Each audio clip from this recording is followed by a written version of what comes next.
दोस्तों, एक नौजवान ज़ोरेन ज़रीन निज़ामाणी जेको सिंध जे बलोड़ फ़नकारनि अदाकारनि केसर निज़ामाणी ऐं फज़ीला काज़ी जो पुटु आहे। उन बीठल पाणीअ में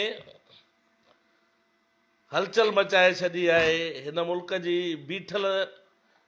ज़हननि खे सोचण ते मजबूर करे छॾियो आहे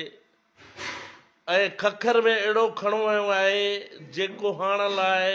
मां सम्झां थो लखे नौजवान तयारु हुया, पर इहा सआदत, इहो मां चवां इनाम, इहो हिकिड़ी अपॉर्चुनिटी ज़ोरनि खे नसीब थी। ज़ोरनि आम रिवाजी ॻाल्हियूं कयूं आहिनि, उहे आम रिवाजी ॻाल्हियूं जेके हज़ारे मुल्क जे लखे करोड़े नौजवाननि जे ज़हन में आहिनि। ज़ोरनि हिकिड़ी उनजो आर्टिकल जेको आहे उनखे कीअं मनता मिली, कीअं पकड़ियो, उहा अलॻि शइ आहे, उन ते नथा ॻाल्हायूं। पर हिन वक़्तु उन शइ ते था ॻाल्हायूं जंहिं शइ खे मेंशन कयो आहे, जंहिं शइ खे ज़ोरनि पंहिंजे कालम में रखियो आहे, थोड़नि लफ़्ज़नि में एतिरियूं पावरफुल ऐं पंहिंजो कम जी ॻाल्हि रखी अथई जेका मां चवां थो हज़ारे न लखे सिंध जे नौजवाननि, मुल्क जे नौजवाननि जे ज़हननि में फिरनि थियूं ऐं उहे पुछणु चाहिनि था। पर हिते इज़हार जी आज़ादी जो इहो हाल आहे, हिकिड़े पासे ॻाल्हायूं था, ॿिए पासे खां को चंबो लॻी थो वञे, वफ़ाक़ी वज़ीरनि खे चंबा लॻी था वञनि ऐं पंहिंजो MNA MPS बख़्श नथा कया वञनि। असां त आम माण्हू आहियूं,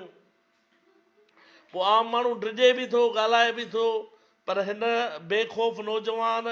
बेडरपे नौजवान जेको आर्टिकल में लिखियो आहे, मां उनखे सलाम पेश कयां थो ऐं उनखे एप्रिशिएट कयां थो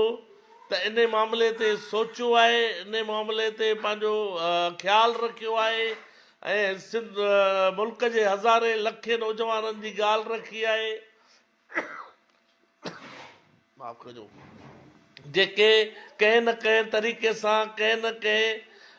पंहिंजो एंगल खां इहा शइ चवण बि चाहिनि पिया, इहा शइ रखण बि चाहिनि पिया। मां उनखे एप्रिशिएट कयां थो ऐं उन कुंदज़नि माण्हुनि, उन्हनि सरकारी वाठनि, उन हुकूमती चमचनि, उन्हनि बेहया ज़हननि खे बि जे रवैये जी